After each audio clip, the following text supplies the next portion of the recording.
yang di ibu kota terus mengalami tren peningkatan 2 pekan terakhir. Keterisian tempat tidur di rumah sakit di DKI Jakarta saja kini sudah mencapai 54%. Tenda darurat dengan peralatan medis lengkap sudah disiagakan di Rumah Sakit Suyoto, Pesanggerahan, Jakarta Selatan.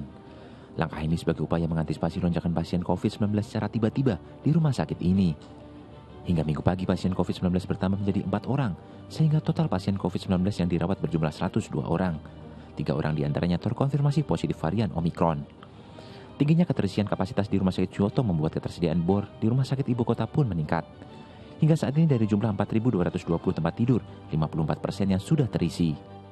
ICU juga begitu, dari 629 meningkat dari 100, terpakai 112. Ada peningkatan, sebelumnya 13%, sekarang sudah 18%. Untuk itu kami minta sekali lagi masyarakat warga Jakarta yang kami cintai agar tetap berada di rumah. Seperti disampaikan Pak Presiden, Pak Gubernur, tempat yang terbaik adalah di rumah. Namun demikian, RS Suyoto masih menerima pasien COVID-19 karena kapasitas tempat tidur masih mencukupi. Jika nantinya jumlah pasien terus meningkat, pihak rumah sakit sudah menyiapkan 122 tempat tidur tambahan di Pusat Pelatihan dan Pendidikan Kemhan Pondok Labu. Tia Anissa dan Teguh Priantoro melaporkan dari Jakarta. Ya, kasus ini semoga bisa menjadi perhatian bagi kita semua untuk tidak lengah dan terlena. Tetap terapkan protokol kesehatan dimanapun kita berada.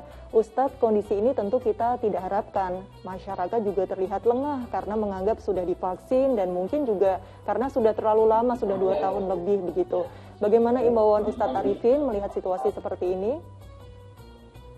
Ya, gini Mbak Cinta, ini kan sederhananya begini kalau saya lihat ya. Penyakit COVID ini kan penyakit wabah ya yang merata di banyak tempat. Tapi intinya hampir sama dengan penyakit yang dialami oleh pribadi-pribadi.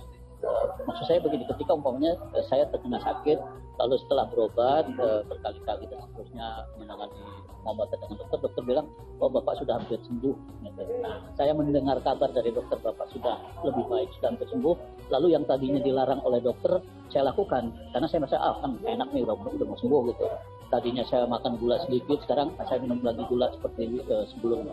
Tapi ternyata justru akibat dari saya yang terlena, karena dokter sudah mengatakan saya sudah hampir sembuh, justru setelah itu saya mengalami penyakit yang lebih parah dari yang sebelumnya.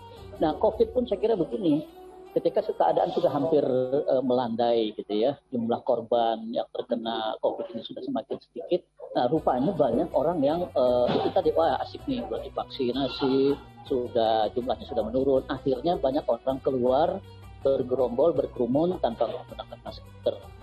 Ini mohon maaf, saya tidak ada orang lain di sini, hanya saya sendiri, jadi saya tidak menggunakan masker. Nah, kemudian ada yang mohon maaf lagi di tempat ibadah sudah rapat-rapat betul. Padahal mungkin saja di wilayah itu COVID belum benar-benar aman. Nah, tanpa